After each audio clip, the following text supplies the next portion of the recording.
Bab 108. Bab kelebihan sembahyang fajar. Ini sembahyang subuh. Pergi kamu ke surat 851. Musaddad Imam Bukhari dengan sanadnya meriwayatkan daripada Jarir bin Abdullah, katanya, pernah pada suatu malam kami berada di samping Nabi sallallahu alaihi wasallam. Beliau sallallahu alaihi wasallam melihat bulan.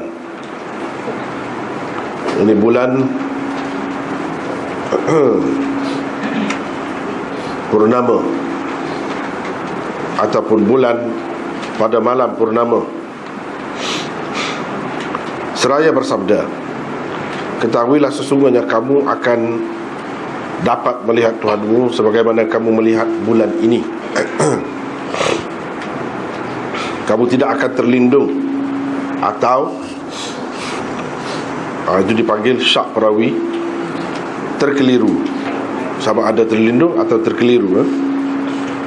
Tidak akan, yakni tidak akan mengalami apa-apa kesulitan dalam melihatnya jika kamu dapat menjaga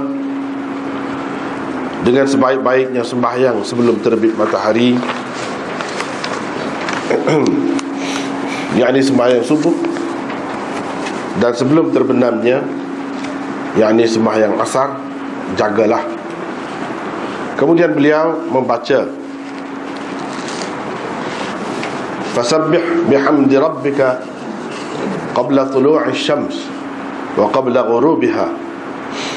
Bermaksud bertasbihlah dengan memuji Tuhanmu sebelum matahari terbit dan sebelum terbenamnya. Imam Bukhari dengan sanadnya meriwayatkan daripada Abu Musa bahawa sesungguhnya Rasulullah sallallahu alaihi wasallam bersabda, sesiapa yang bersembahyang pada dua waktu sejuk, yakni sembahyang subuh dan asar, pastilah ia masuk syurga. Kata Ibnu Raja', Hammam meriwayatkan kepada kami daripada Abi Jamrah bahawa Abu Bakr bin Abdullah bin Qais meriwayatkan kepadanya hadis ini.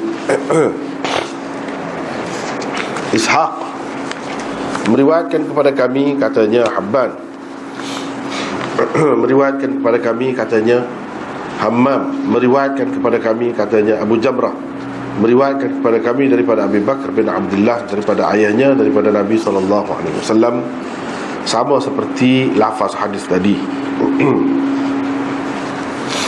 Itulah dua hadis di bawah tajuk yang kita baca tadi, iaitu tajuk yang ke 108. Bab kelebihan sembahyang fajar.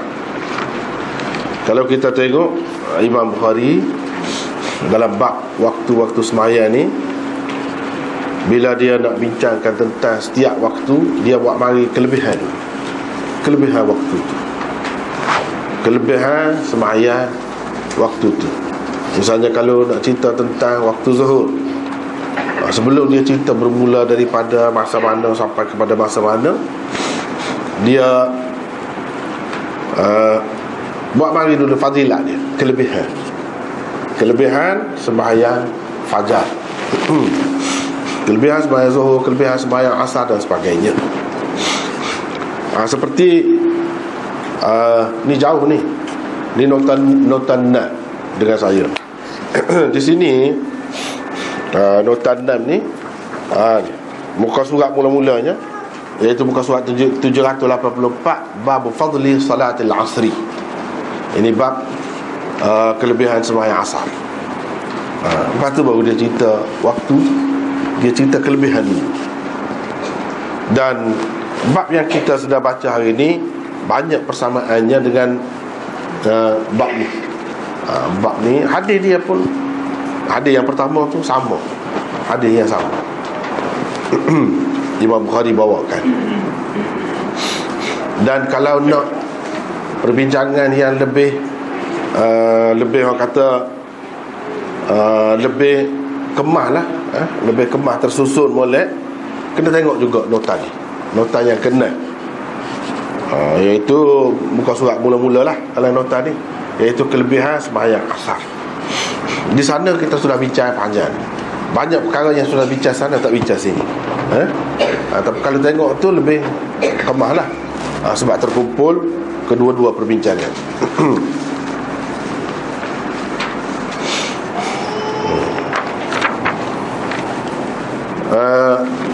Dia kalau kita tengokkan ni, bab ni sekat ni nya, zahirnya bab fadli salatil fajri, tetapi di dalam setengah-setengah nuskah tu dia ada tambahan di akhir dia selepas tu, iaitu tambahan wal hadis. Ni kalau kelebihan sembahyang asar ni tak ada, memang tak ada nuskah mana-mana, tak ada wal hadis, tak ada. Tapi kalau bab ni kelebihan sembahyang subuh ni, dia ada khilaf, ada perbezaan nuskah Sahih Bukhari. Itulah yang kita bincangkan di bawah ni. Ramai ulama-ulama pensyarah-pensyarah Bukhari, dia pakai nuskah yang tak ada tambahan tu. Bila tak ada, dia tak ada bincang panjang, tak ada perlu bincang panjang.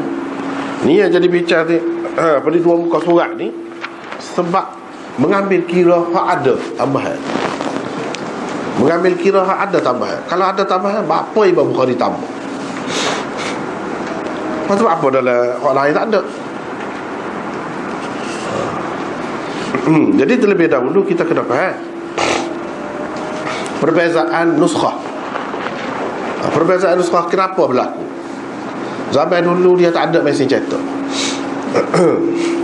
Orang nak dapat buku seseorang pengarang, dia kena minta dengan pengarang dia tu lah, salin. Jadi biasanya tunggu dia bagi tu, salin pun salin depan dia lah, ataupun dia baca, anak murid salin,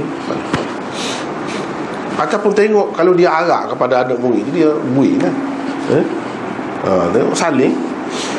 Jadi yang ni salin, katakanlah dia belajar Imam Bukhari, perlu kita tahu selepas dia tulis kitab Sahih Bukhari ni lama, dia mengajar Sahih Bukhari, dia dah mengajar Sahih Bukhari. Jadi masa dia mengajar tu, kira-kiranya katakanlah kira-kira 9 tahun dia mengajar. Sebab kita lah 9 tahun baru sekat ni, baru kan? Jadi 9 tahun dia mengajar tu, katakanlah celah-celah tahun ni anak murid lain mari, anak murid tu salin dah dengan dia. Tahun depan hak tu balik, hak tahun lepas tu, hak tahun baru pula mari. Begitulah seterusnya. Dia salin-salin tu, Imam Bukhari sendiri pun belah-belah dia mengajar tu, dia tidak mengajar saja, dia ada tempat-tempat dia berasa perlu diubah suai, perlu ditokok tambah, dia buat lah. Begitulah pengarang mana-mana pun, bila-bila masa pun. Cumanya kalau pengarang learn ni sekali-sekali waktu baik tu banyak lah. Learn ni boleh waktu baik sikit-sikit pun. Sampai dulu tak boleh, dia kena banyak, sekali-sekali cetak. Jadi kalau lagu tu banyak tu sama. Kali yang lain pula, dia cetak, dia ada beza sikit sebanyak edisi lah. Kita kata edisi pertama, edisi kedua dan seterusnya. Begitulah. Jadi kira-kiranya yang salin katakanlah tahun yang pertama, dia lagu lain ada beza sikit sebanyak. Ini macam hadis ni yang kita baca. Hadis yang pertama tadi, di bawah dia tu ada lagi tambahan dalam nuskah lain. Tapi dalam nuskah yang kita pakai ni tak ada, iaitu ada mutabaat dia. Dalam nuskah ni tak ada. Itu perbezaan Sahih Bukhari. Jadi hak tu balik, anak-anak murid dia salin dengan dia. Jadi salin tu hak serupa dia. Anak murid pada tahun lain dia bawa balik pula, dia salin serupa hak dia salin. Begitulah kitab-kitab ini tersebar. Itulah sebab berlakunya perbezaan nuskah Sahih Bukhari. Lepas tu kita nak kata hak mana sahih, hak mana lebih tepat, hak tu dia tak kata hak ni paling tepat kau tahu berapa, dia tak kata. Jadi banyak nuskah-nuskah ni berbelah-belah nuskah, berbelas-belas. Lepas tu kau banyak lah berkembang. Sekarang ni kalau kita nak cari nuskah-nuskah tu, Wallahu alam lah. Saya sendiri tak jumpa lagi nuskah-nuskah tu lah. Cuma kita baca dalam kitab-kitab lah. Tak ada tengok sendiri. Nuskah tu pun dia sudah tergabung di dalam syarah sekarang ni. Syarah-syarah ni sudah dicetak lah, meluas. Misalnya di sini nota 1042, kata Hafiz Ibnu Hajar, di dalam nuskah riwayat Abu Dzar, di hujung tajuk bab ini terdapat tambahan perkataan wal hadis. Dia royak. Kalau kita baca dalam kitab syarah hadis Bukhari hak lain, dia pikir lagu tu juga dia semua royak. Kata dalam nuskah Abu Dzar ada tambahan di akhir wal hadis, iaitu bab fadli salatil fajri wal hadis. Begitu, ada tambahan begitu. Jadi Abu Dzar ini yang kita ingat, Abu Dzar sahabat Nabi. Abu Dzar lain ni, Abu Dzar penyalin ni, orang selepas Imam Bukhari, namanya Abu Dzar. Dalam nuskah dia tu ada tambahan. Jadi dalam nuskah saya guna ni tak ada. Dalam nuskah Syamilah, Maktabah Syamilah tak ada. Sekarang ni ya, orang-orang hak pakai hak tak ada tu kan, dia tak ambil kira dah hak ada tu. Pendek je perbincangan, tak perlu bincang panjang, tak ada muskil. Di dalam nuskah Sahih Bukhari yang dipakai Al-Kirmani, misalnya Ibnu Rajab, As-Suyuti, Ibnu Battal dan As-Sindi, perkataan itu tiada. Tak ada, wal hadis tu tak ada. Kita tahu mana? Memang kita tengok kitab dia tu memang tak ada. Ginilah ada setakat ni. Lepas tu dia tak bincang pun, langsung tak setuju. Di dalam nuskah cetakan India dan Pakistan ada tambahan itu. Ada. Lepas tu dia buat data tu, cetakan India Pakistan ni ada istimewa dia. Yang saya guna ni pun guna juga. Semasa ngaji dulu guna tu. Memang dia suruh guna tu sebab kemah. Sebabnya misalnya di tempat ni dia ada tambahan wal hadis, lepas tu dia ada tanda tu, dia tulis zal kecil. Maknanya tambahan ini ada dalam nuskah Abu Dzar sahaja. Dia ada isyarat-isyarat gitu. Kalau dalam nuskah lain ada, dia lagu ni beza. Mustamli misalnya, ada tulis Mustamli. Nuskah Kushmayhani misalnya, dia sebut dia ada urut-urut ringkas yang menunjukkan penyalin. Begitulah caranya comel. Kitab tu tak ada di dunia lain buat macam tu. Memang dia buat kerja sungguh atas kitab Bukhari ni, tak boleh lawan orang lain. Tak boleh lawan. Sampai halu-halu lagu tu pun disebut. Menurut para pensyarah Sahih Bukhari, adanya tambahan wal hadis di hujung tajuk bab di atas menjadikannya termasuk dalam tajuk-tajuk bab Sahih Bukhari yang rumit dan kontroversial, seperti tajuk-tajuk bab berikut. Jadi kontroversi lah dengan ada yang ni, dan rumit, jadi susah nak faham apa maksud dia sebenarnya. Kalau tak ada yang ni, tak ada rumit. Dia ada beberapa tajuk dalam Sahih Bukhari yang maklum kepada orang yang belajar Sahih Bukhari. Dia tahu ni tajuk payah. Kalau kita kata jalan selekoh makan orang ni, itu kena tanda kakak lah. Tanda kau. Dia ada tempat-tempat. Kepada orang yang belajar betul, dia tahu mana dalam bab mana, dia tahu. Misalnya bab man bada'a bil hilal awit tib 'inda al-ghusli. Ini sudah lepas belakang, kita sudah bincang, jadi panjanglah bincang tu. Dalam kitabul ghusl, bab tentang mandi. Bab orang yang memulakan dengan al-hilal dan wangi-wangian ketika hendak mandi. Itu bab muskil, pening kepala. Kita tak pening kepala, kita tak tahu ke satu kan. Orang yang baca tu, ahli-ahli fikir tu, pensyarah tu pening kepala. Setengah-setengah tu pakai akak tangan tu, tak sih, biar. Setengah-setengah tu dia kata salah ni, kesilapan penyalin. salah salih. Setengah-setengah tu kata dah, jangan kata lagu tu, ada lagu ni lah. Situlah letaknya keistimewaan Imam Bukhari. Situlah letak seni dia. Apa dia buat begini. Mudah kita kata apa makna secara reka lah tu bincang dah, tengok dalam nota tu bukan ada dah. Kalau kita nak kira hilap tu gapo, hak tu terpanjang dah faham. Ataupun tip tu makna wangi-wangian. Coba awak gapo dia wangi-wangian ataupun gapo tu pada ketika nak mandi, lepas tu pergi mandi hilang lah. Orang comong-comong ni lepas mandi. Nah, gapo sikit tu. Apa makna? Ni sebelum mandi comong-comong pergi mandi. Iya kalau begitu. Apa maksud dia? Kalau lagu tu tak nampak, tak pernah sabar.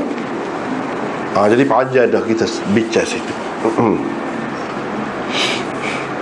Dan bab qiblati ahli al-Madinah wa ahli Syam wal Masyriq. Bab kiblat penduduk Madinah, penduduk Syam dan penduduk Masyriq. Itu pun pening kepala situ. Ini pun sudah berlalu. Kita sudah bincang dah.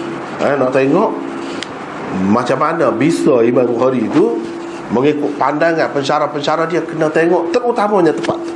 Carilah tempat tu, baru kita tahu bapa yang orang akui sangat, bapa yang orang kata fiqhul Bukhari fi tarajibihi. Fiqh Imam Bukhari terletak dalam tajuk bab yang dibuatnya.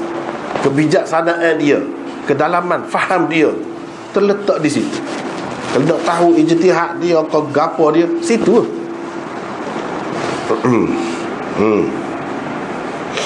Tanpa tambahan itu, tajuk bab ini tidak akan menimbulkan apa-apa masalah lagi.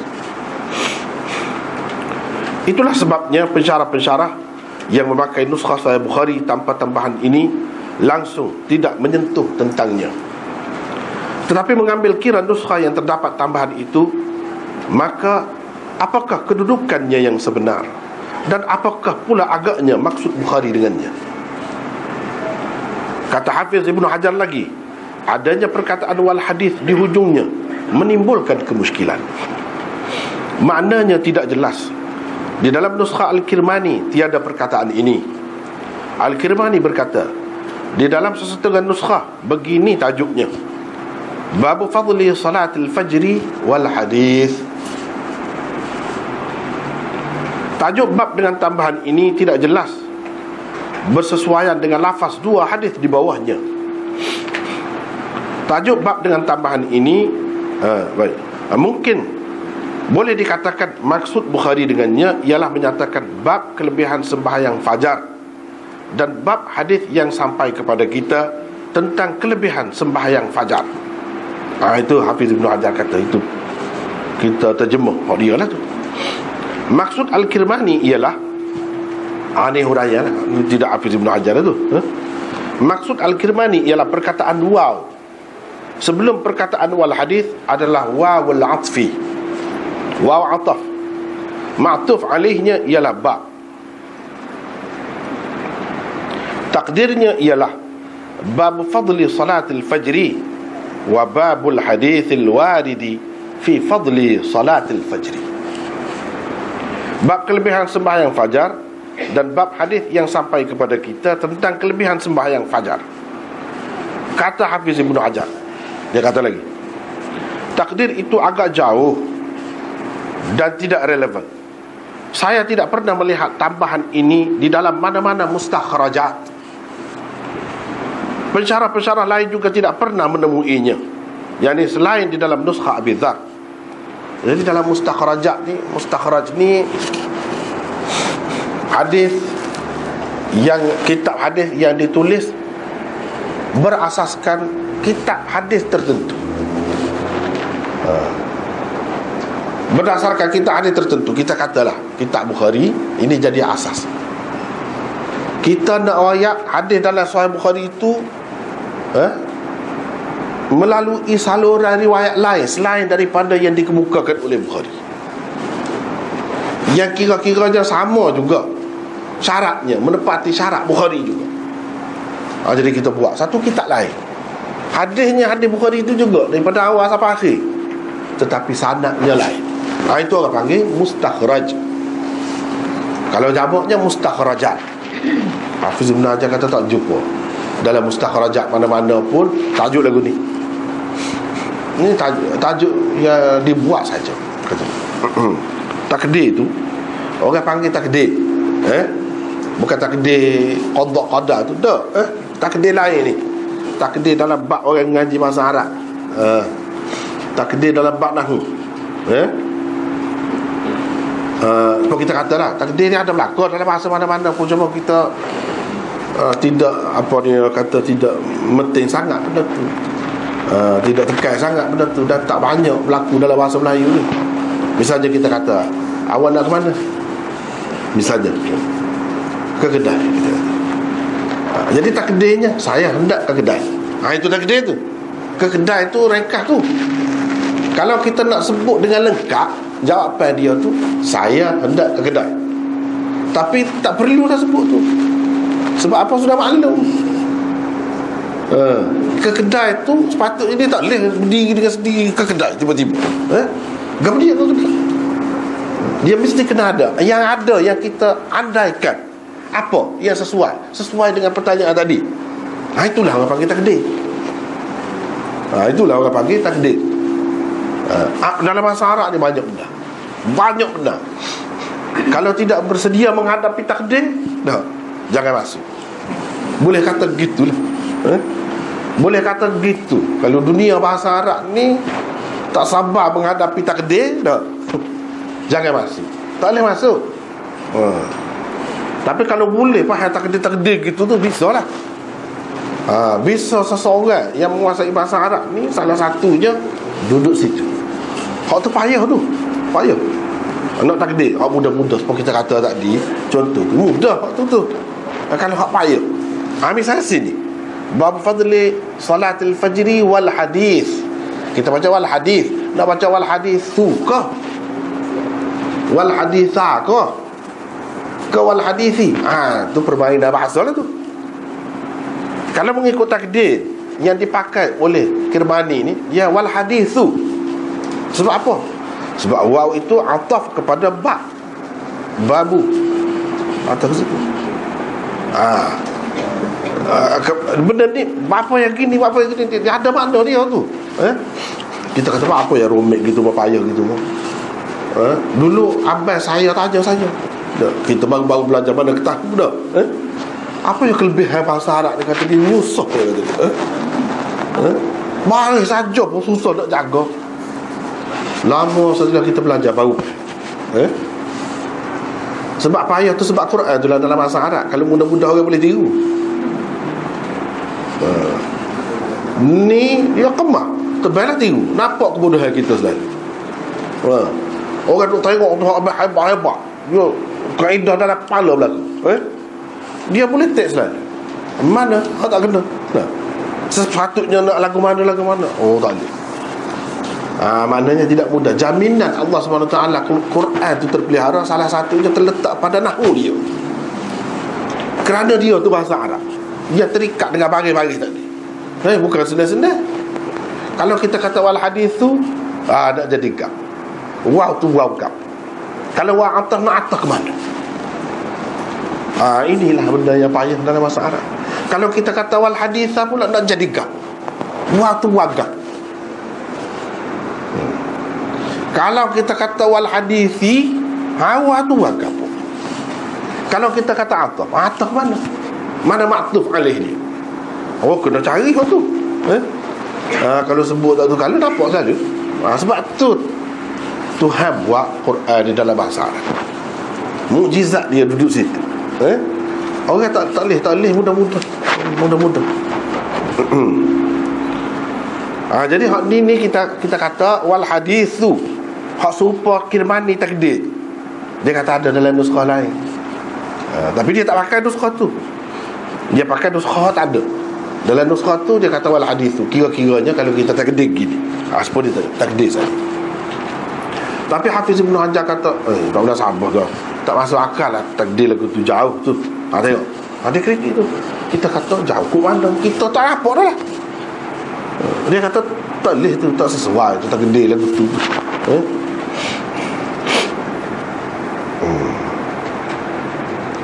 Takdir itu agak jauh dan tidak relevan. Saya tidak pernah melihat tambahan ini di dalam mana-mana mustakhrajat.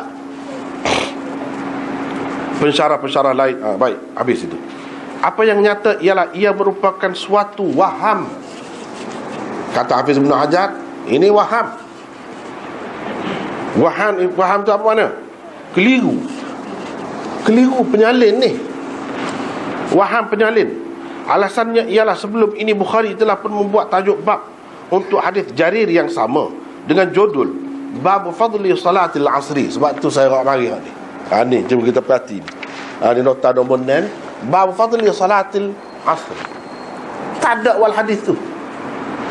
Dalam nuskah lain mana-mana pun tak ada. Semua sepakat nuskah Sahih Bukhari setakat ni, tak ada tambahan wal hadis. Kalau wal hadis tu perlu ada, sepatutnya sini ada jugalah. Moga hadis yang sama dia mari itu. Di bawah tajuk ni pun hadis ni juga. Supaya dengan hadis di bawah tajuk ni. Kalau nak ayat hadis tu, hadis yang sampai kepada kita berkenaan dengan kelebihan, memanglah hadis tu sebutlah juga sana. Apa tidak sebut wal hadis? Hafiz Ibn Hajar kata ini waham, penyalin. Kira-kiranya kalau ada pun ini asalnya Imam Bukhari sudah sapu dah tu. Dia sudah delete dah, kita pakai hak tu. Moleknya tak ada lah sebenarnya. Waham, keliru.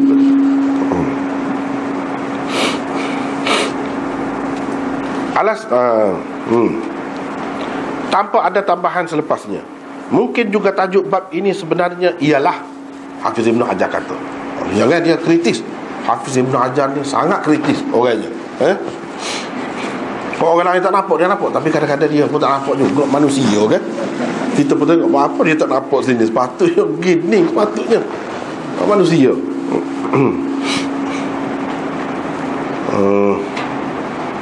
Dia kata sepatutnya gini, Bab Fadli Salatil Fajri wal Asri. Gini kalau nak ada pun. Lalu penyalin tersalah tulis perkataan akhirnya sehingga ia menjadi wal hadis. Jadi wal asri itu jadi wal hadis, kata dia. Sebenarnya ini bab kelebihan sembahyang fajar dan asar. Tu penyalin salah tulis. Ini orang panggil jadi tashif berlaku. Tashif adalah istilah hadisnya, dia panggil tashif. Tukar huruf dia bagi gapo tu. Jadi asri dengan hadis tu dekat-dekat gitu. Kalau kita baca tulisan orang tak comel tulisan boleh jadi kita tukar baca. Kita baca lagu lain lah. Kesimpulannya bagi Hafiz Ibn Hajar, tajuk bab di atas dengan tambahan berkenaan adalah akibat waham. Waham tu maknanya keliru, penyalin atau tashif yang berlaku. Itu kata Hafiz Ibn Hajar. Marahlah Aini. Al-Aini tu kan kita tahu dah kan, birah dia. Birah. Maknanya bini masing-masing tu adik-beradik. Sama-sama duduk Mesir. Hebatlah. Hak tu pun syarah Bukhari. Hak ni pun syarah Bukhari. Jadi Aini kritik lah. Apalah kata dia kata waham perawi. Tashif jauh tu, tashif lagu mana no. Lebih molek hak Kirmani takdir tu, lebih molek lagi daripada kita kata ni waham, ni tashif berlaku sini. Dia kritik Hafiz Ibn Hajar. Lagu itulah kita lama ni, kalau kita nak tengok kritik satu sama lain tu, kena tengok banyak lah. Kena tengok ni katakan ini kritik Hafiz Ibn Hajar. Hafiz Ibn Hajar jawab pula. Dia jawab, dia tulis kitab pula, namanya Intiqadul I'tirad, merobohkan bantahan. Merobohkan bantahan. Jadi mana-mana orang bantah dia, aku pun sudah dia jawab. Ni pun dia jawab. Apa dia jawab? Nanti kita tengok.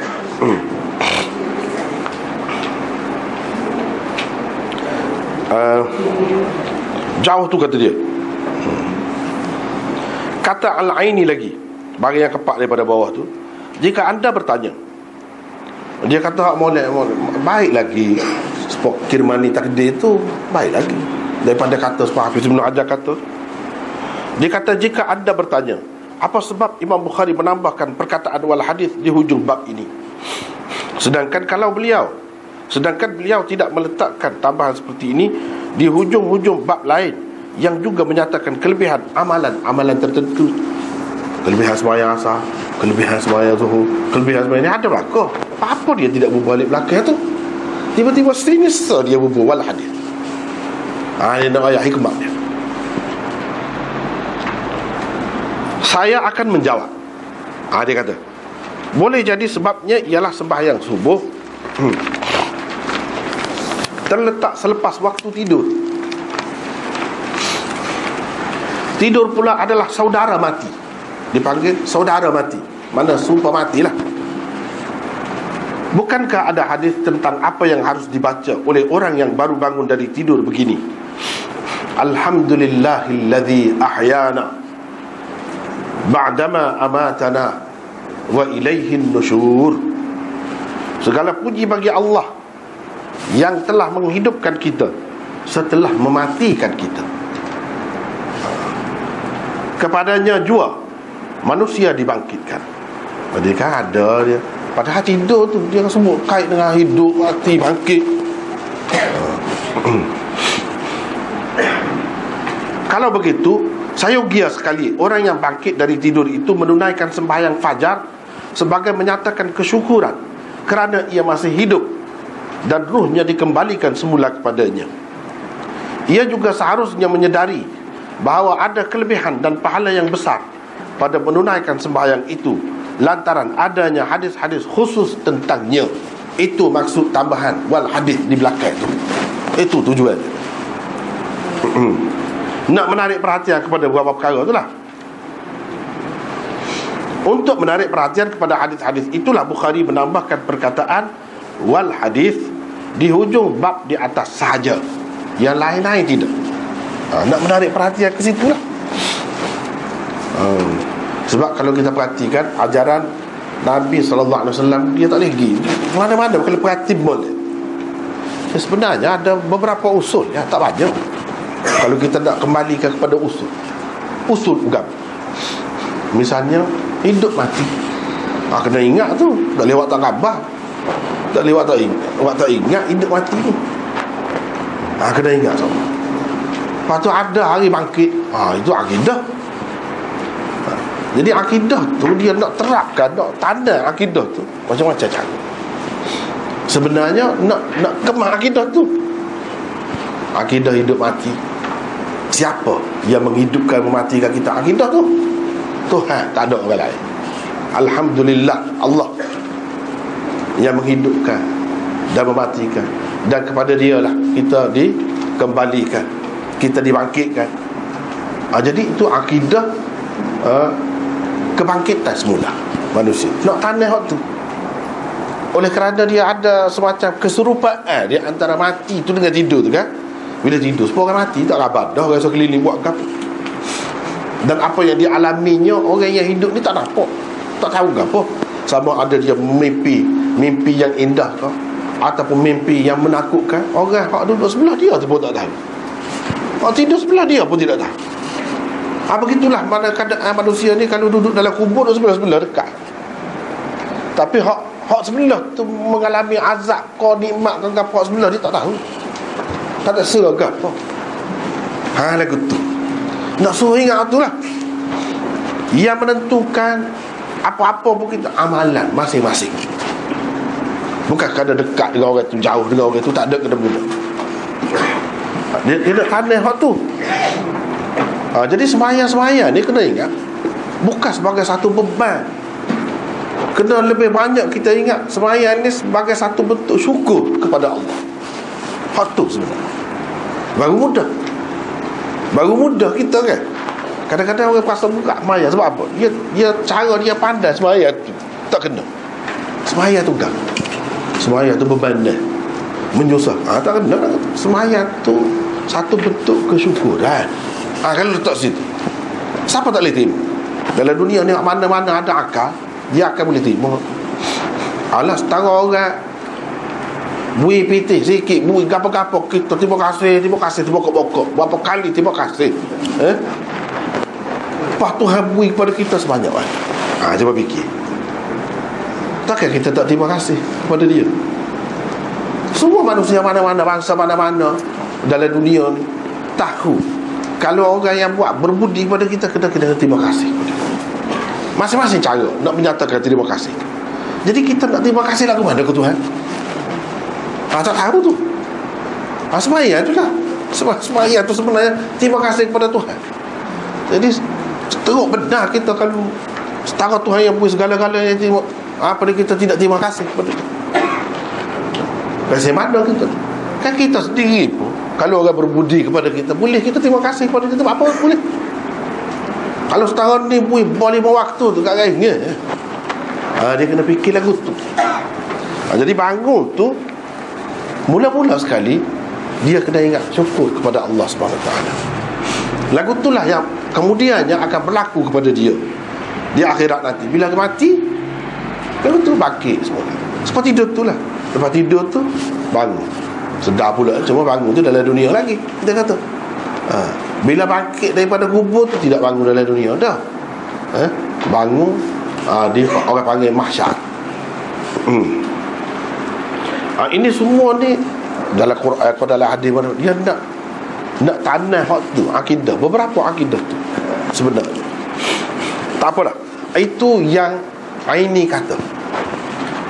Dia kata sebab apa Imam Bukhari tambah wal hadis. Dia nak isyarat kepada hadis-hadis itulah. Hadis-hadis yang menyatakan mengingatkan kita tentang bagaimana kita ni hidup, mati, lepas tu dibangkitkan. Kenapa dia sepatutnya bila kita bangkit tu kita nak buat, kita bersyukur. Lepas tu tak apa dah. Hafiz Ibn Hajar tidak membalas kritikan Al-Aini itu di dalam kitab Intiqad Al-I'tiradnya. Sambil menyatakan rasa hairannya, beliau cuma berkata, Hafiz Ibn Hajar tahu Aini kritik dia ni sini, dia tidak jawab banyak. Dia cuma kata begini saja. Itu saja rupanya yang dikatakan taujih, yang ini penyelesaian. Itu je penyelesaian. Apa yang Imam Bukhari tambah wal hadis begitu kau tak jelas tu, kau jauh pergi tu kata dia. Sebenarnya molek kata tak ada. Hafiz Ibn Hajar tak seterima adanya tambahan itu. Tapi dia bahas juga tak seterima apa, sebab itu adalah nuskhah Abu Dzar ada. Wallahul musta'an. Tak tahu nak mengadu kepada siapa, pada Tuhan juga lah. Segala benda nak kritik dah. Sikit-sikit kritik lalu, sikit-sikit kritik lalu dah. Macam lah dia tu lebih belakang. Gitulah sesoalan kalau bahasa dia kan. Tapi sejak gitu dia orang cerdik kan. Muka cerdik belakang dia. Dia tak tahu gitu. Tapi sehati juga dia. Agaknya lah kita kata sakit-sakit kepala kita dah, tak bertidur. Dan pun mudah-mudah yang kritik dah. Lepas tu kritik tu kalau bagi pandangan tu nak sabar, masuk akal boleh kira. Ni setara tu jauh kona tu kata dia. Kalau nak kira kelebihan hadis, sebut kelebihan ni bukan kelebihan main sumber ni saja. Hak lain pun ada, apa tak sebut sana, tak ada tambahan tu apa. Dia pergi situ.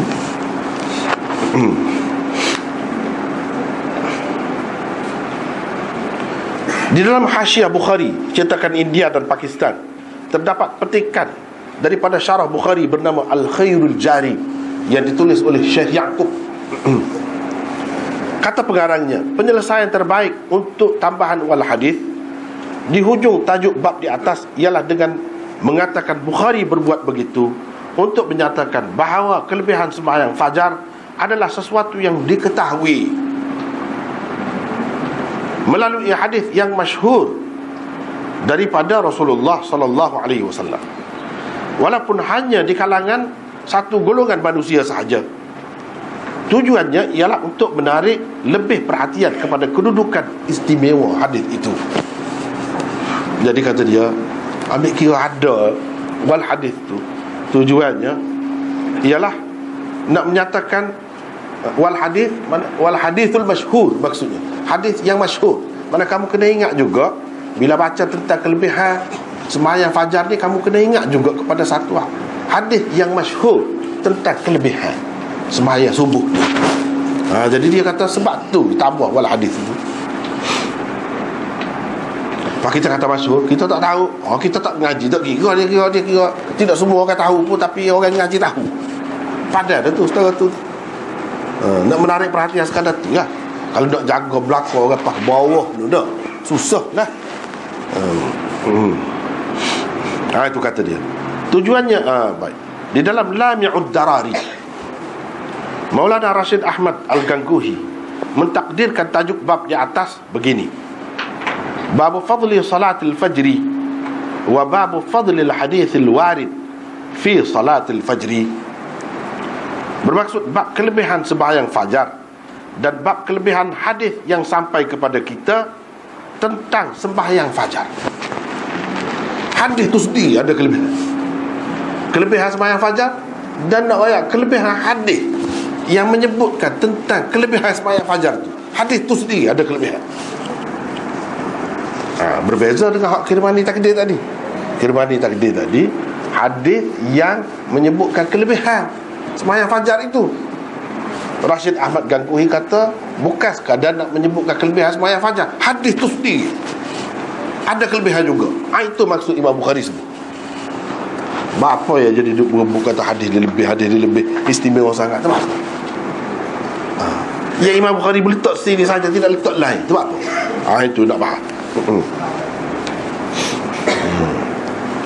Bagi beliau, dengan meletakkan tambahan di hujung bab itu, Imam Bukhari bukan sekadar hendak membuktikan kelebihan sembahyang fajar melalui dua hadis di bawahnya, malah beliau juga hendak membuktikan kelebihan hadis yang menyatakan kelebihan sembahyang fajar itu sendiri.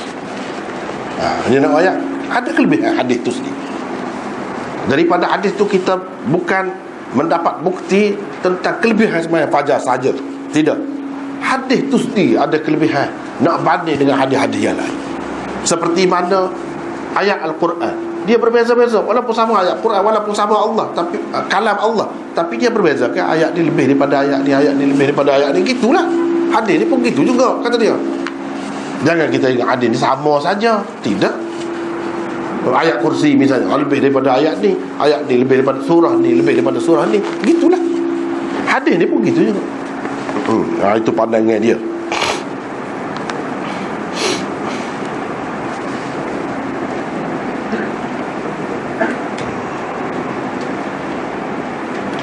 Bagi Bukhari, hadis itu ada kelebihan kerana tersebut di dalamnya kenyataan bahawa orang-orang Islam akan dapat melihat Tuhan di akhirat nanti. Kelebihannya duduk situ. Kan Allah ni, kita orang Islam je pelik ya. Orang lain ada belakang boleh tunjuk Tuhan dia dah. Boleh royak lagu mana, boleh pukul gambar dah. Tuhan kita tak boleh. Bila ni tak boleh lagu ni. Bila dia kata dunia ni ya, bila di akhirat sebelum masuk syurga boleh tengok dah, tapi tengok tanpa kaifiat. Sebab tu dalam hadis tu kata kamu tidak akan menyerupakan dia dengan sesuatu juga kalau boleh tengok. Jadi itu satu kelebihan sebab dia berkait dengan Tuhan. Jadi hak paling lebih, misalnya kandungan Al-Quran, Qul huwallahu ahad, surah Ikhlas tu apa lebih daripada hak lain? Sebab dia cerita tentang zat Tuhan. Yang ni pun cerita tentang Tuhan, bukan duk cerita tentang makan tu lagu mana. Bukan cerita tentang makan, tentang berjalan, tentang benda-benda kehidupan biasa. Bukan hak tu, cerita tentang Tuhan. Daripada situ kita dapat tahu Tuhan hak selama ni kita tak boleh tengok, tak mungkin boleh tengok. Siapa pun tak tengok. Sampai ke bila-bila pun kita tidak akan dapat tengok. Tidak begitu. Jangan rusing. Semua kita nak tengok. Dan melihat Tuhan adalah salah satu nikmat yang besar di dalam syurga. Dan melihat Tuhan itu dia ada kaitan dengan sembahyang subuh dan asar itu. Ada kaitan. Terutamanya subuh. Mana pada masa itulah kira-kiranya, kalau nak kira dengan jangka masa dunia ni, waktu dunia ni, masa tu. Dalam syurga pun gitu lah. Bukan tengok sama gitu dah.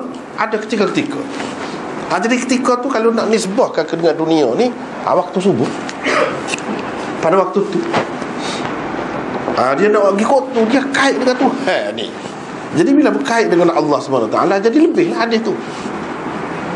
Kan hadis ni banyak. Hadis cara ke pasal ke riak, ada riak. Kahak ni nyeludah situ, nyeludah situ dalam masjid. Nabi marah lah, kan? Macam-macam kan hadis juga tu pun. Tapi hadis hak paling tinggi, paling lebih hak mana? Hadis yang menceritakan tentang Tuhan, sehingga kita dapat kenal Tuhan, sehingga kita dapat buat keputusan sekarang pun. Walaupun kita tak boleh tengok hari ni, tapi akan datang kita akan boleh tengok. Itu akidah ahli sunnah wal jamaah. Saya sudah bicara dalam ni sebab ada kaitan apa hadis sama. Dalil-dalil tentang boleh tengok Tuhan ni dalam nota yang kena. Pasal apa dia hak kata tak boleh tengok Tuhan? Apa dalil dia? Apa jawapan kita? Dalam ni sudah ada dah. Tengok situ. Tidak tak saya bahas dah sini. Tak saya ulang. Tengok situ. Jadi melihat Tuhan adalah sesuatu yang diterima oleh semua ahli sunnah di akhirat nanti. Tak ada ahli sunnah. Kalau kata ahli sunnah tak ada, hak tak terima kata boleh melihat Allah Subhanahu Wa Taala. Melihat lagu mana? Sudah bicara dah sini. Tengok sini.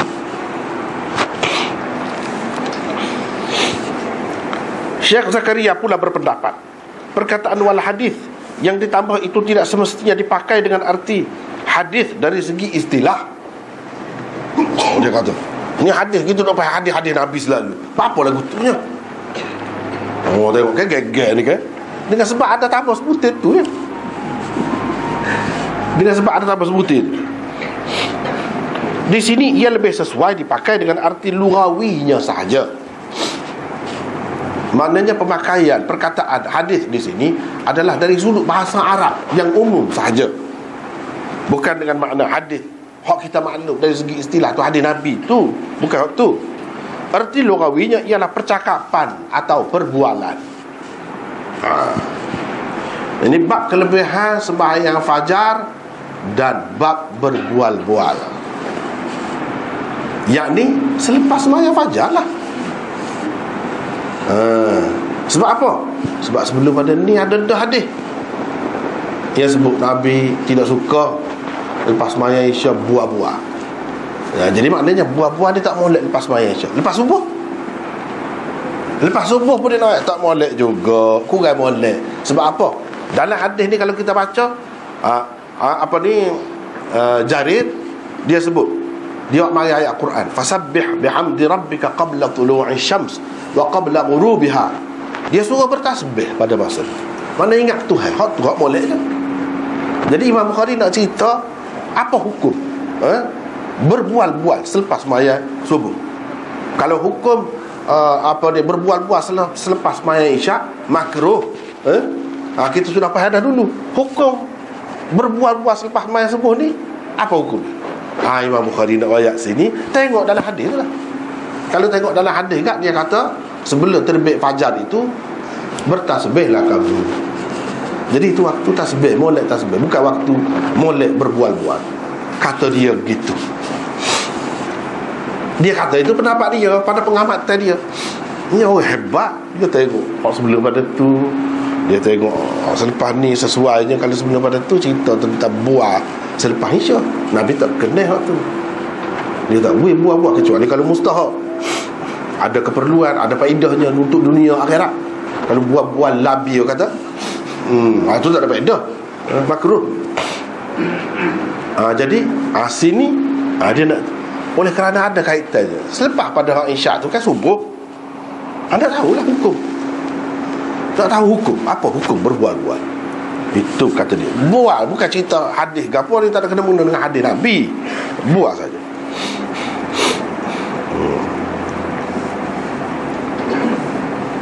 Oleh kerana di bawah bab ma yukrahu minan naum qabla al-isya, di bawah bab tu ada satu hadis, iaitu hadis 535 yang menyatakan Rasulullah sallallahu alaihi wasallam tidak suka seseorang tidur sebelum bersembahyang Isya, dan tidak suka juga seseorang berbual-bual selepasnya. Jadi kalau selepas subuh yang mana? Ni dia nak ayat sini.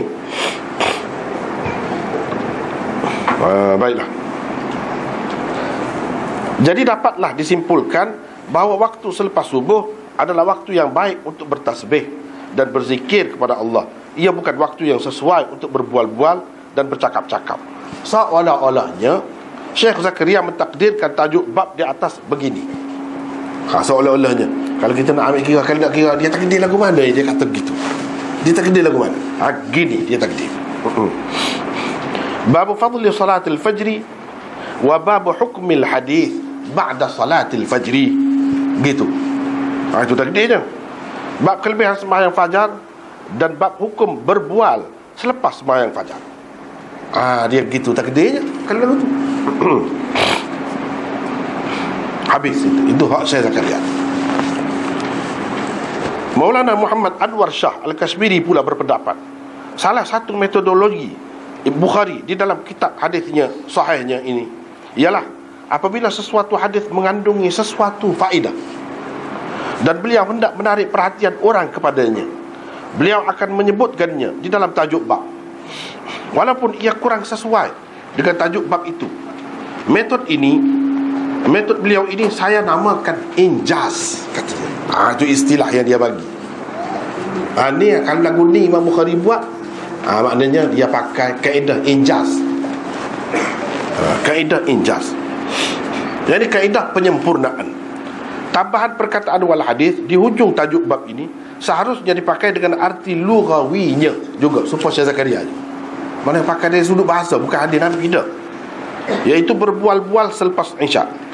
Meskipun ia kurang sesuai kerana tajuk bab ini adalah berkenaan dengan kelebihan sembahyang subuh, tetapi oleh kerana perbualan selepas Isyak telah tersebut di dalam hadis 535 tidak jauh dari bab ini, Imam Bukhari menyebutnya juga sebagai injaz. Itu orang panggil injaz. Tambahan pula perihal melihat Tuhan di dalam syurga kepada orang-orang mukmin telah diumpamakan dengan perihal melihat bulan pada malam purnama dengan sempurna. Tentu sekali bulan pada malam purnama dapat dilihat dengan sempurna selepas sembahyang Isyak, bukan ketika bersembahyang subuh atau selepas sembahyang subuh. Maka tajuk bab di atas seharusnya ditakdirkan begini mengikut pandangan beliau. Takdirlah pula. Jadi maknanya berbual-bual ni bukan bual lepas subuh, bual lepas Isyak. Bual lepas Isyak. Apa sebab dia kata bual lepas Isyak? Sebab dalam hadis tu ada ayat, kita tengok Nabi yang jadi kata kamu akan melihat Tuhan kamu ni hadis jari ni, kamu akan melihat Tuhan kamu seperti kamu melihat bulan. Jadi dia kata begitu lepas subuh ke lepas Isyak? Lepas Isyak. Jadi dia nak cerita di sini tentang perbualan selepas Isyak juga. Tapi kalau perbualan itu, perbualan yang berfaedah macam ni, itu tidak dilarang oleh Nabi SAW. Dia larang tu kalau buat kok se. Jadi dia ada kaitan dengan bab sebelum pada ni. Itu mengikut dia. Mengikut Anwar Shah Kashmiri. Beza lah tu dengan Syekh Zakaria, beza.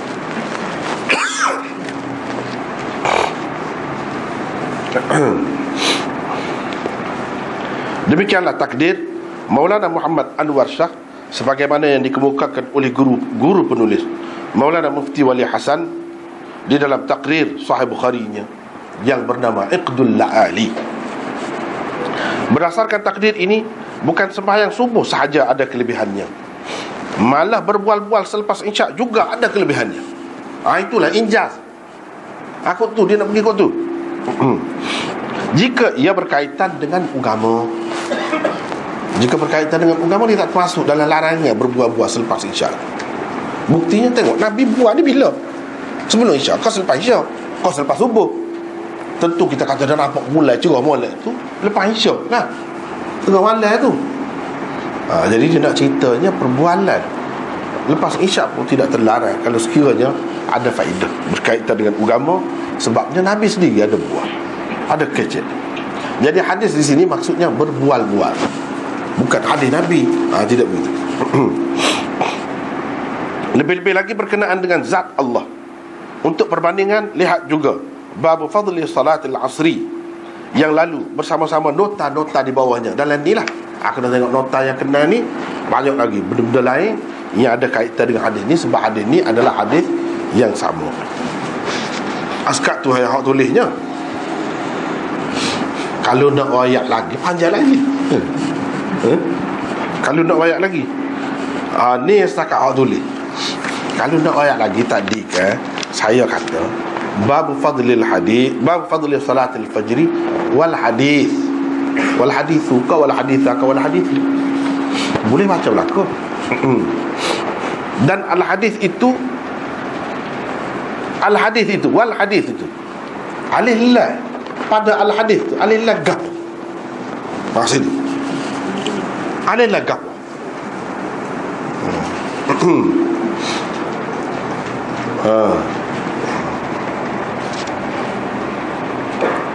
Alif la gap. Ahok tu orang yang mengaji bahasa Arab, yang teliti, dia kena sampai ke situ lah. Kalau tak sampai ke situ, tak boleh. Tak jelirah baca kita. Itu bagi saya lah. Alillah iwak orang panggil. Alillah ni banyak. Alillah hakikat, alillah jenis, alillah istighraq, alillah macam-macam lah.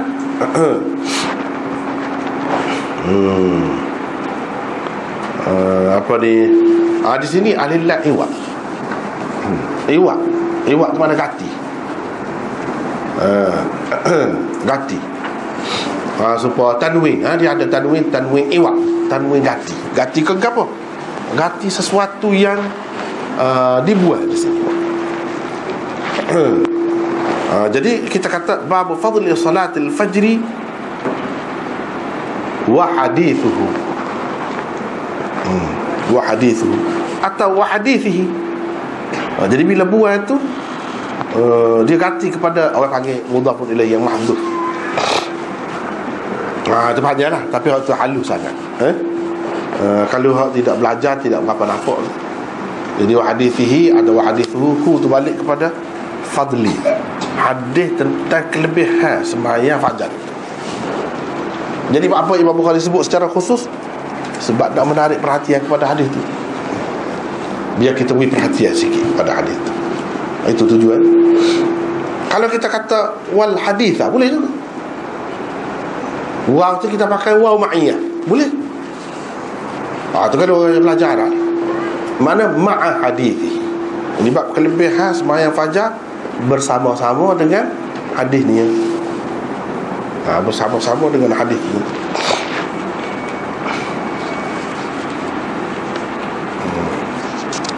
Ataupun seperti tadi, kalau kita kata wal hadithi bab fadli salatil fajri wa hadithihi.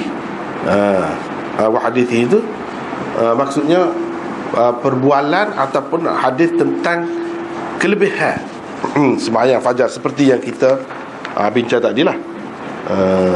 Jadi bagi saya lah, Syekh Zakaria kata maknanya Imam Bukhari nak mengisyaratkan kepada hukum berbuah-buah selepas subuh itu adalah makruh, tidak molek, seperti berbuah-buah selepas isyak juga dia larang. Itu bagi saya kurang tepat. Sebab apa?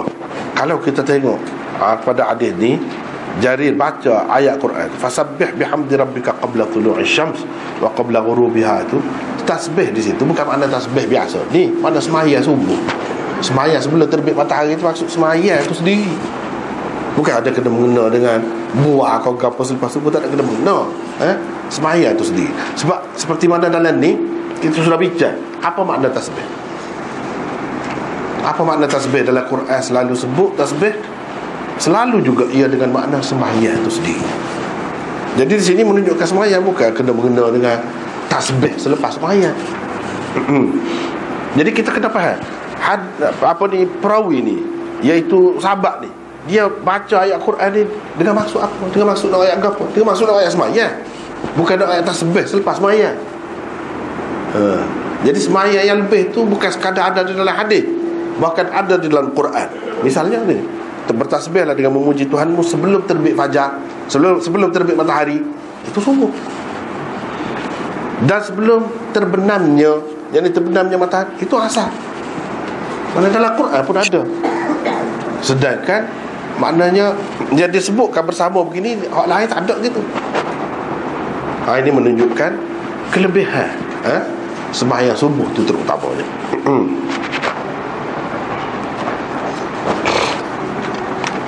Tak apalah. Kemudian kita pergi kepada yang seterusnya tu. Nota seterusnya, hadis ini merupakan salah satu dalil yang menjadi pegangan Ahlussunnah wal Jamaah tentang Allah Subhanahu wa taala akan dapat dilihat oleh orang-orang mukmin di akhirat kelak.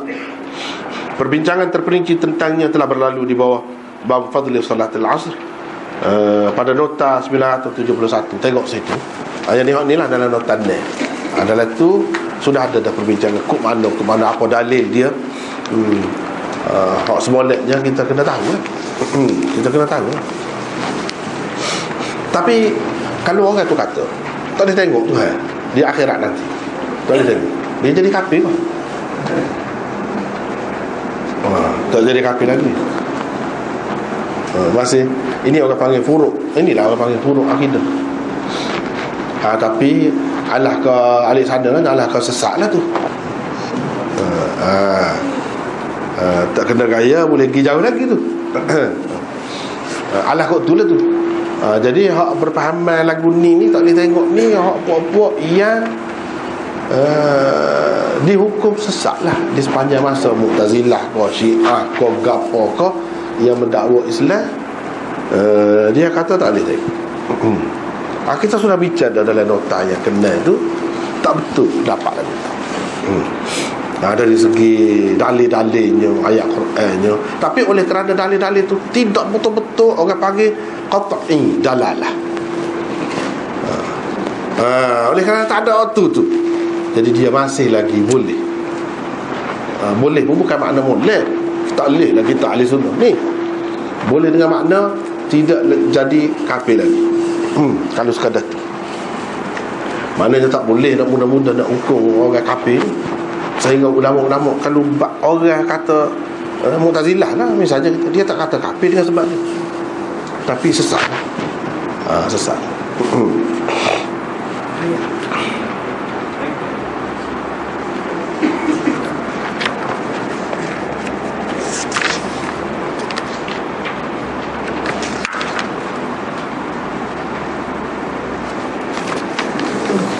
Baiklah. Kita pergi kepada sebelah tu. Kemudian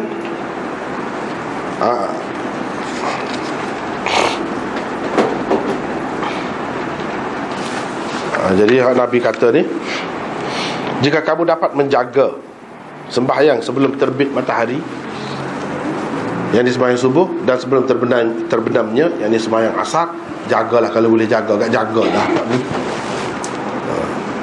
Orang ini kena jaga benar.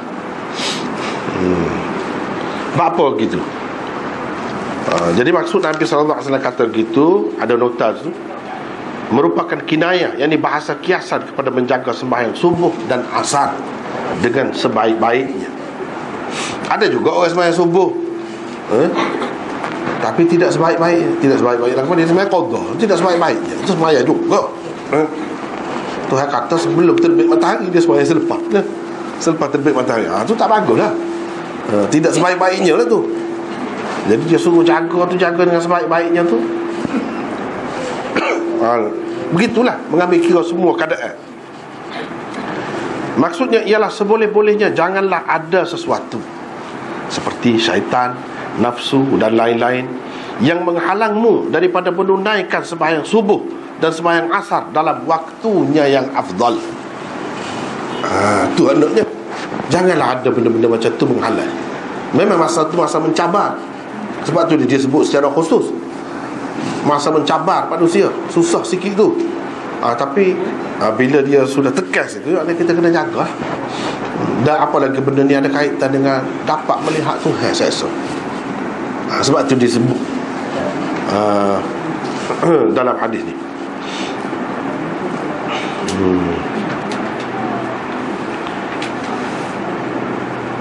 Kemudian yang akhirnya 1045 tu, hadis Jarir ini mengisyaratkan bahawa sememangnya ada kaitan yang rapat di antara orang-orang yang menjaga sembahyang subuh dan asar dengan keistimewaan melihat Allah di akhirat nanti. Jadi kita tak tahu lah apa ini suruh jaga-jaga molek tu. Kalau jaga kurang molek kau, semaya bukan pada waktu yang afdal, waktu yang terpilih, boleh tengok Tuhan juga. Tapi tengok lagu mana mungkin ada berbeza-beza. Sebab dalam hadis disebut kadang orang yang melihat Tuhan ni tidak sama. Ada yang tengok banyak kali, ada yang tengok lama, ada yang tengok macam-macam. Kadang dia tu tak serupa, kaifiat dia tu tidak sama. Sebab kita kata gini lah, betul lah makan wadriyah, tapi wadriyah orang nampak putih tak sedap kan. Jadi wadriyah tu tak sama kan, walaupun nama wadriyah. Kalau makan wadriyah mahal, sedap tu, barulah serah boleh. Gitulah juga. Ni pun kata melihat tu, boleh melihat, tapi dia ada berbeza-beza. Sebab tu yang Nabi tekan suruh jaga molek tu. Kita jaga molek tu. Dia berkait dengan mata kita, kata kan, berkait dengan mata kita. Sebab dalam hadis sebut melihat dengan mata kepala. Tuhan tu bukan melihat dengan mata hati. Mata kepala, iyanan dia sebut. Maknanya dia ada kaitan dengan mata. Ngatuk kan masa tu kan? Masa tu kan ngatuk. Jadi kita lawan hak ngatuk tu. Lawan hak ngatuk tu bangun. Tuhan tak tahu lah hikmah Tuhan tu, kita tak tahu lah. Jadi kuat mata kita dengan sebab tu untuk melihat dia dalam keadaan yang paling sempurna. Dia ada kaitan dengan keadaan dia. Sebab tu dia tekan subuh tu. Dia bukan saja-saja hak Nabi tengok malam tu pun tengok dengan mata juga. Tengok bulan tu, tengok bulan, tengok Tuhan dengan mata kepala juga. Tetapi kaifiat tengok tu tidak sama. Ini bergantung kepada keadaan dia tu sejauh mana jaga sembahyang sana. Sebab tu Nabi SAW bagi penekanan kepada menjaga sembahyang subuh dan asar itu.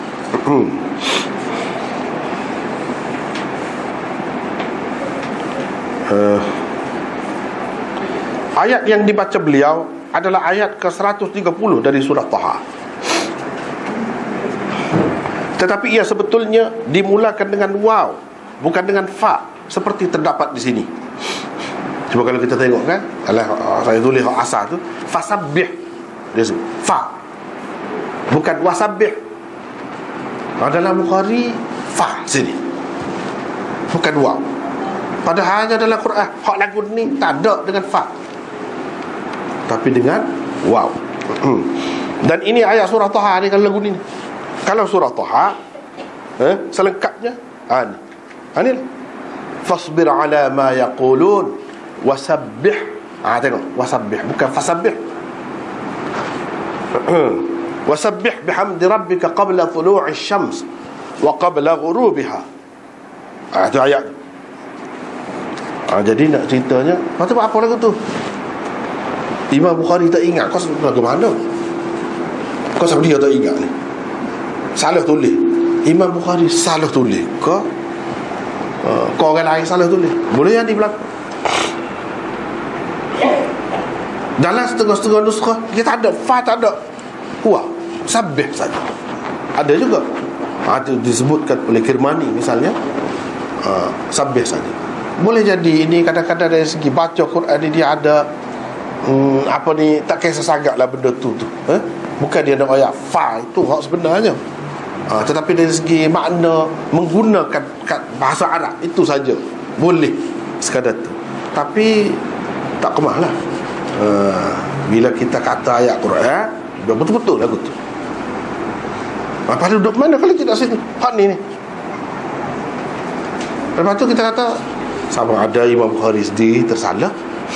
Lepas tu dia kata dia hafiz kan? Hafiz pun boleh salah. Ada tersalah. Ataupun bukan dia yang tersalah situ, tapi penyalin kitab Sahih Bukhari yang kemudian.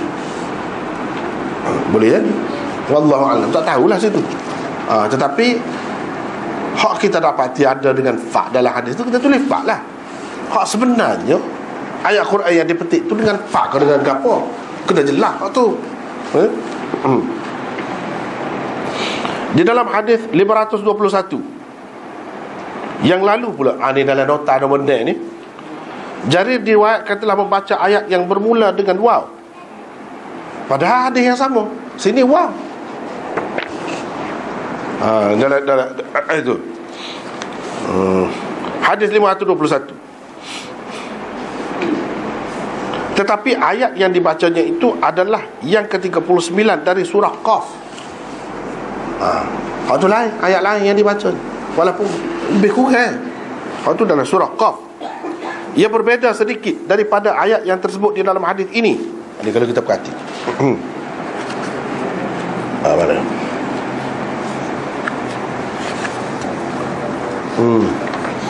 Lepas tu dia baca.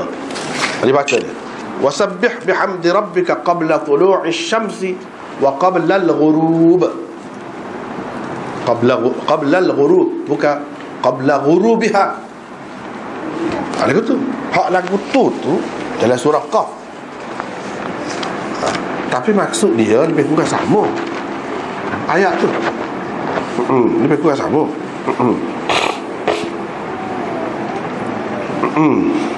Ni fasbir ala ma yaqulun wasabbih bihamdi rabbika qabla tulu'i syamsi wa qabla al-ghurub. Itu habis itu. Bacaan yang bermula dengan fa di dalam mana-mana riwayat Jarir bagaimanapun berpunca daripada waham. Jadi kekeliruan perawi. Kalau ada baca dalam hadis ni dengan fa, itu waham perawi. Orang panggil kekeliruan perawi. Mana bahagian tu saja tidak sahih. Bahagian tu hak lain sahih. Sebab tu hadis ni kadang-kadang satu bahagian, satu huruf saja hak dia sebut, kalau ada dengan fa, itu waham, tidak sahih. Walaupun ada dalam Bukhari. Sebab apa? Tidak menepati ayat yang sebenar. Tidak menepati ayat sebenar. Tak kira lah kita kata ayat surah Taha ke, surah Qaf ke, bukan dengan fa. Kalau ada dengan fa tu ayat lain, bukan ni. Waham perawi. Menurut Al-Kirmani di dalam setengah nuskha, Jarir diriwayatkan telah membaca sabbih sahaja tanpa waw atau fa untuk mendapat habis itu untuk mendapat panduan, pedoman dan pengajaran daripada hadis ini. Sila lihat nota 974. Tak saya ulang. Sini ada. Sini.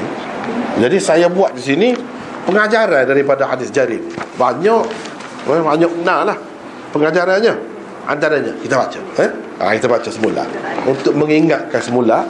Kita baca sebab hadis sama dalam bab kelebihan sembahyang asar. Antara pengajaran, panduan dan pedoman yang dapat diambil daripada hadis ini ialah satu, Allah Subhanahu wa ta'ala akan dapat dilihat oleh orang-orang mukmin di akhirat kelak dengan mata kepala mereka. Dengan mata kepala mereka. Sebab Nabi buat contoh, kamu akan dapat melihat kamu seperti kamu melihat dengan gapo? Mata kepala lah. Jangan kata melihat dengan mata hati. Apa lagi dalam setengah-setengah hadis itu sebut ayanan. Ayanan ni mana dengan mata kepala. Itu sah pengajaran. Yang kedua, dalam melihat Allah itu orang-orang mukmin tidak akan mengalami apa-apa kesulitan, kesukaran, kesesakan, kesamaran atau keraguan. Ini berdasarkan riwayat-riwayat yang berbeza-beza. Ada yang sebut gini, ada yang sebut gini. Itulah kesimpulannya. Semua mereka akan melihatnya dengan selesa dan jelas. Tak ada sama, tak ada keliru. Ketiga, melihat Allah di dalam syurga malah digambarkan oleh hadis-hadis sebagai hadis sahih sebagai nikmat yang paling disukai ahli syurga dan paling istimewa untuk mereka. Itu, tapi dalam hadis lain lah, dia ada kaitan juga dengan hadis. Yang keempat, kepentingan dan kelebihan menjaga dengan sebaik-baiknya sembahyang asar dan subuh. Apa pentingnya? Apa kelebihannya? Kelebihannya disebut ada kaitan dengan melihat Tuhan itu.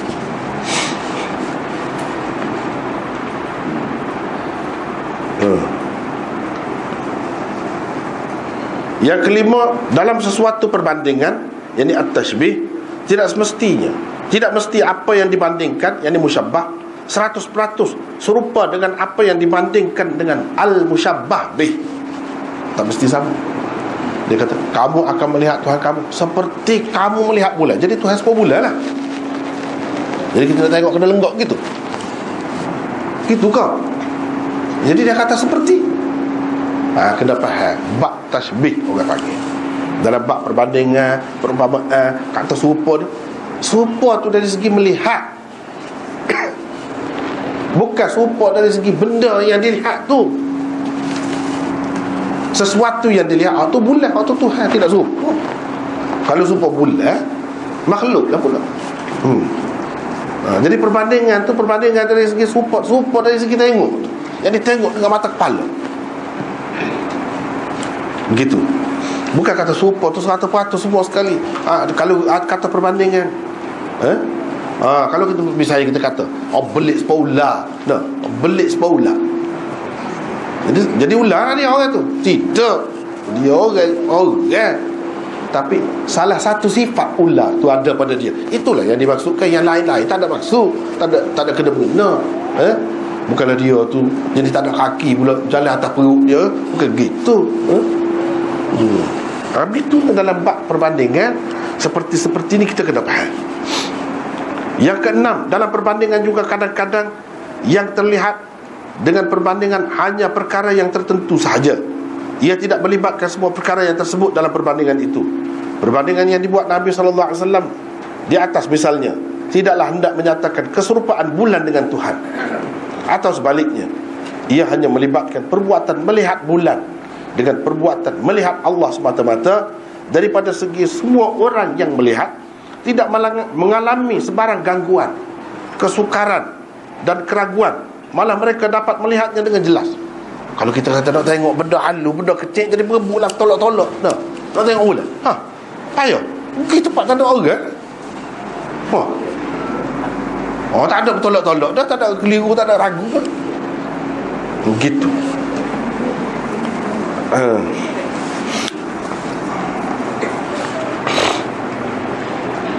Jadi mudah, pandai tak ada selesa tu, tak ada gangguan. Yang ketujuh, di dalam Al-Quran dan As-Sunnah seringkali perkataan tasbih digunakan untuk sembahyang, sama ada fardu atau sunat. Jadi Jarir baca ayat Quran tadi kan, tasbih bukan makna tasbih, dengan makna sembahyang. Sebelum terbit matahari maksudnya sembahyang subuh. Sembahyang tasbih sebelum terbenam matahari maksudnya sembahyang asar. Maksudnya sembahyang asar.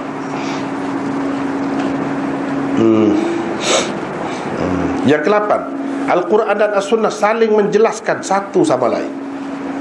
Ada persamaan tu. Yang ke-9, Rasulullah SAW akan menyebutkan sesuatu yang penting dan istimewa secara khusus dalam bentuk penekanan dan galakan. Kalau benda tu penting, ada kaitan dengan kepentingan, kelebihan, faedah dunia dan akhirat kita, dia akan tekan. Misalnya sembahyang subuh, dia ada keistimewaan dia. Dia tekanlah situ, suruh jaga lebih daripada hak lain. Bukan makna hak lain tak perlu jaga, bukan makna hak lain tu tak perlu jaga, kena jaga juga, tapi hak dia kena lebih lagi. Sebab apa? Dia ada keadaan yang keadaan yang mencabar lah, kita kata, keadaan yang susah sikit, berbeza dengan sembahyang-sembahyang lain. Sebab dia kena lebih jaga tu.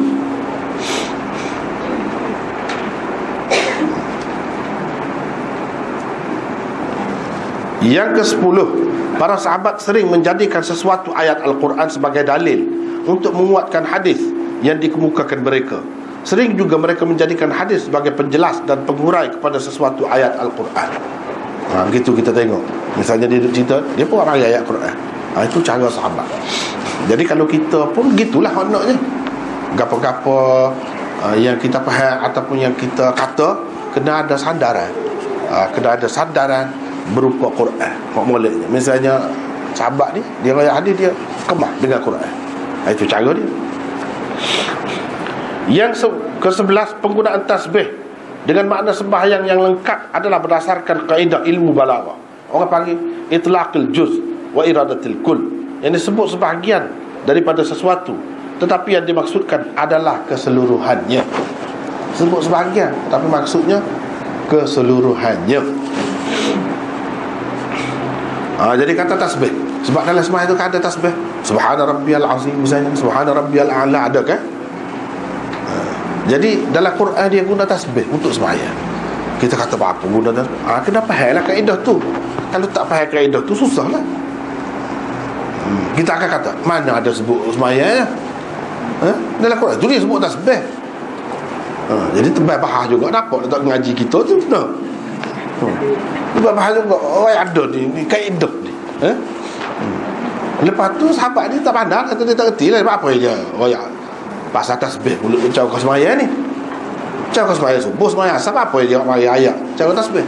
Dia faham lagu tu lah tu. Lepas tu faham lagu ni guna kaedah mana? Ni kaedahnya.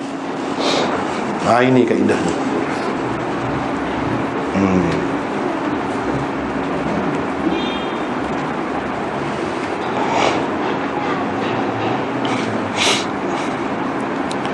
Itlaqul juz wa iradatil kull. Itulah antara pengajaran yang dapat diambil daripada hadis Jarir ini. Jadi oleh kerana sudah sebut dari situ, sini tak sebut dah. Nampaknya sekat itulah dulu, sebab ada kelas pula lepas ni kan. Sekat itu dulu untuk hari ini. Wallahu a'lam. Kita buka dua salam ya. Bersama kita dua salam saja.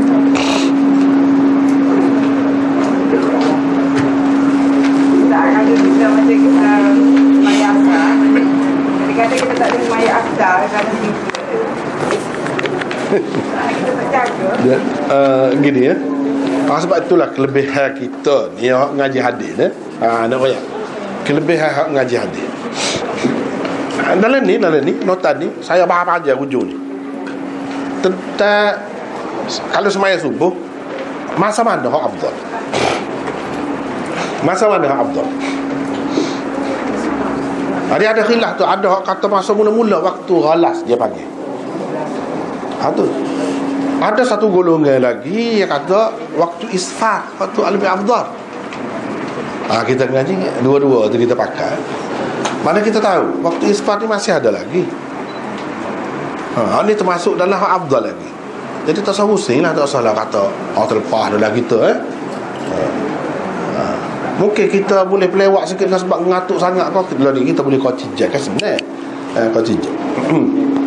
Tak apa, kita tahu dah situ masih ada lagi kelebihan. Sebab Nabi SAW tunjuk hari yang pertama di awal waktu, hari yang kedua dia tunjuk di waktu isfar, hujung waktu isfar. Dia nak ayatnya hak afdal tu antara tu lah, jangan sampai lebih daripada tu. Asal kalau hak kata asas ni, nah sama juga. Satu golongan mengatakan waktu asar ni awal, mana bila kalau di khatul istiwa kita ni bayang sesuatu jadi sama panjang. Sama panjang dengan dia. Jadi itu lebih sikit masuk dalam waktu asar.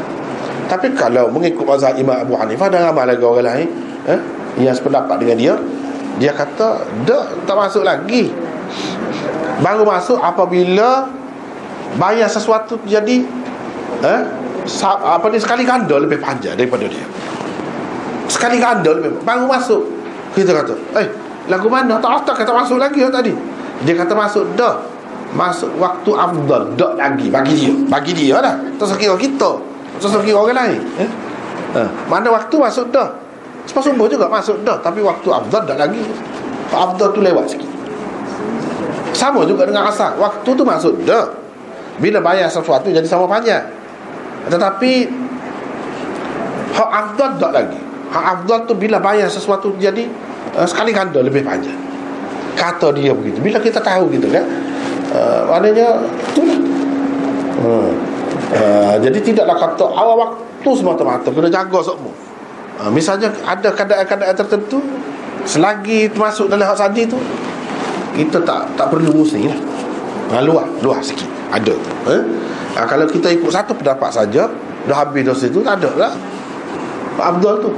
Kita kena ambil manfaat daripada keluasan fik ulama-ulama kita. Gitu.